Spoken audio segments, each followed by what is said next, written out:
Hello friends, मैं हूं Deepika and welcome to कानूनी सोच। दोस्तों, आज हम इस वीडियो में बात करेंगे दिल्ली हाई कोर्ट के जजमेंट के बारे में। दोस्तों, ये जजमेंट जो है ये हस्बैंड के फेवर में है। इसमें वाइफ को सज़ा दी गई फॉर कंटेम्प्ट ऑफ कोर्ट। अब दोस्तों, यहाँ इस वीडियो को शुरू करने से पहले, इस जजमेंट के बारे में आपको समझाने से पहले मैं ये कहना चाहूँगी कि जब भी मैं कोई वीडियो लेकर आती हूँ उसमें जजमेंट अगर वो हस्बैंड के फेवर में होता है तो कई सारी वाइफ जो हैं वो उसको पर्सनली ले लेती हैं। उसको देखकर उन्हें बहुत गुस्सा आता है और फिर मेरे को वीडियोज़ के नीचे कमेंट्स मिलते हैं कि आप लेडीज़ होकर लेडीज़ को फेवर नहीं करती हैं, उनके लिए कोई वीडियो नहीं बनाती हैं, एक्सेट्रा एक्सेट्रा। तो दोस्तों, यहाँ मैं आपको बताना चाहूँगी, बल्कि आपसे पूछना चाहूँगी कि क्या मेरी किसी से कोई पर्सनल दुश्मनी है या मेरी किसी से कोई पर्सनल दोस्ती है? नहीं, ऐसा कुछ नहीं है दोस्तों। ये तो सोसाइटी की नीड के हिसाब से वीडियो बनाई जाती है। अब जितने केसेस हमारे पास आते हैं हम देखते हैं कि ज़्यादातर केसेस में पति प्रताड़ित होते हैं और वाइफ जो है ना झूठे केसेस में झूठे आरोप लगा के, फॉल्स एलिगेशंस लगा के फंसा देती हैं। तो बेचारे हस्बैंड के पास कोई रास्ता नहीं होता कि वो इन सब प्रॉब्लम से कैसे बाहर निकले।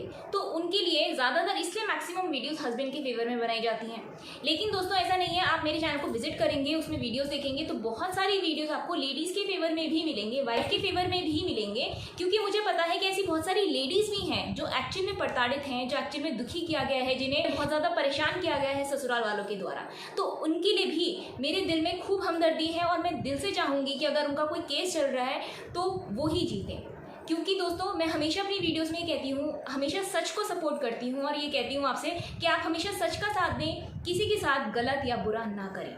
जो भी वीडियो मैं इसमें लाती हूँ दोस्तों, चाहे कोई जजमेंट हो गया, चाहे किसी लीगल टॉपिक पे कोई भी वीडियो हो गया, चाहे कोई भी वीडियो हो गया, तो आप उसे ऐसे ना देखें कि ये हस्बैंड के फेवर में है या ये वाइफ के फेवर में है।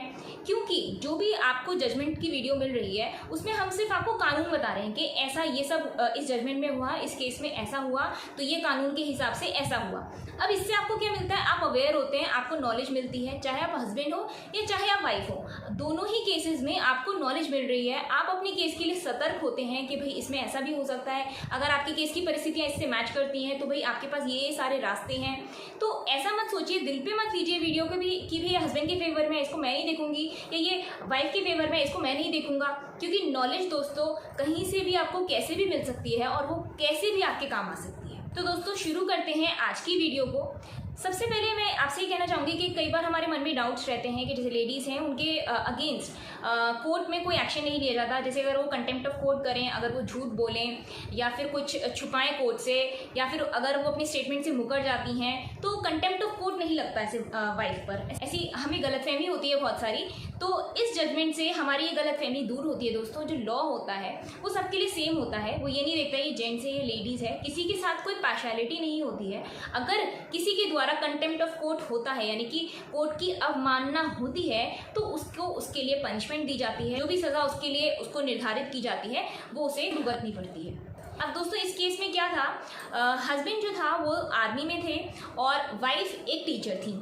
तो इसमें उन दोनों के बीच में बहुत सारे जो है झगड़े चल रहे थे, केसेस भी चल रहे थे, जैसे डाइवोर्स वगैरह।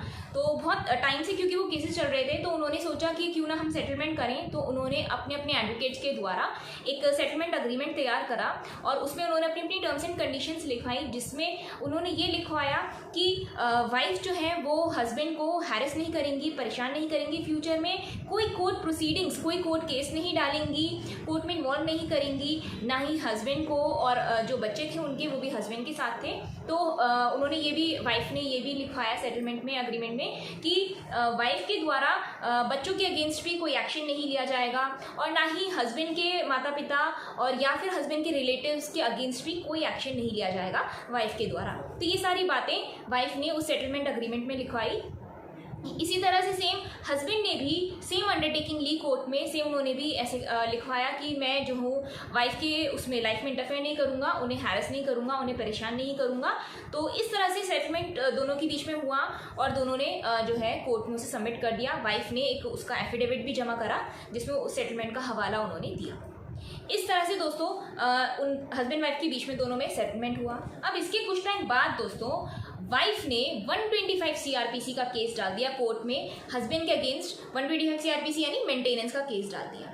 अब इसमें केस के दौरान वाइफ ने सारे फैक्ट्स कोर्ट से छुपाए।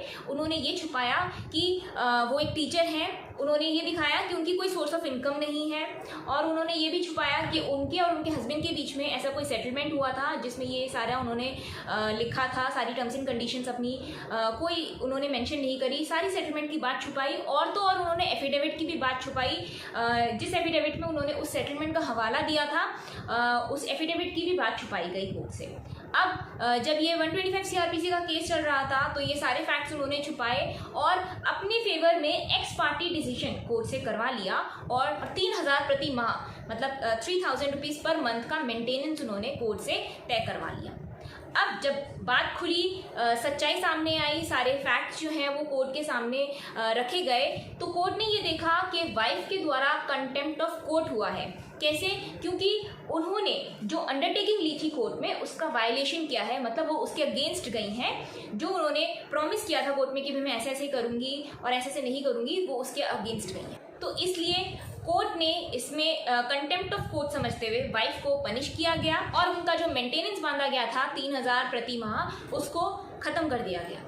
तो दोस्तों ये जजमेंट हमें बताता है कि कानून किसी की तरफ भी पार्शियलिटी नहीं करता है, वो सबके लिए सेम होता है।